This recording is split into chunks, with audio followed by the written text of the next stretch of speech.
So, and there's a lot of people that don't know about human trafficking. So if somebody was to ask you, Mariam, what is human trafficking? How would you define human trafficking? Yeah, you said it all. Human trafficking, at the most basic level I can put it, is exploitation, right? So there are different forms. The two major forms are sex trafficking and labor trafficking. So when we talk about trafficking, people really think that human trafficking is like abductions, right?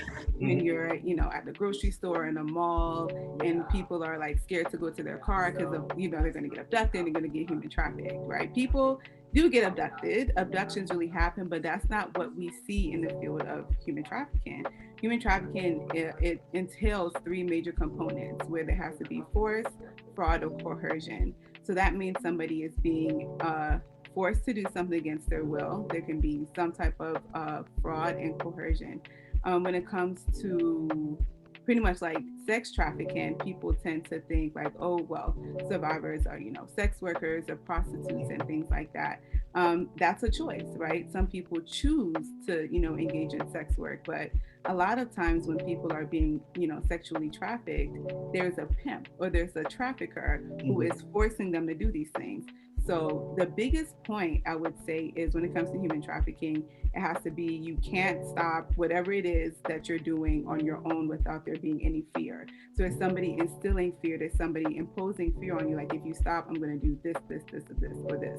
And then there's a part of coercion, right, where it's kind of like, oh, if you come work for me, you would get X, Y, Z, right? You start the work and you don't get X, Y, Z, and you can't leave, right?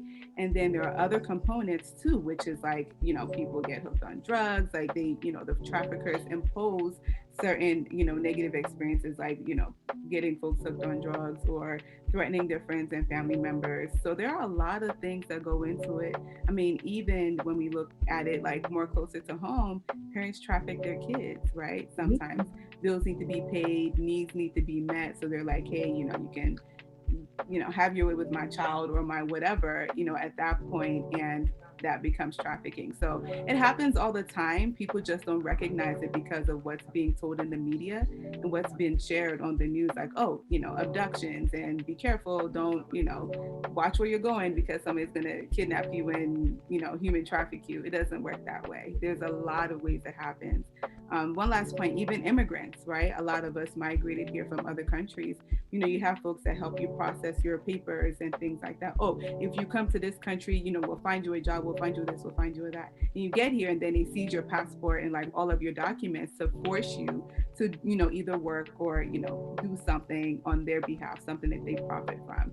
So human trafficking is just like this art of exploitation, and just taking advantage of very vulnerable people.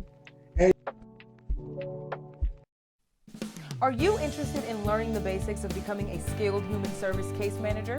Do you enjoy working with people in the community? Does your organization need case management training? Contact CM Training LLC for case management training at 800-513-5549 or email at cmtrainingllc.com.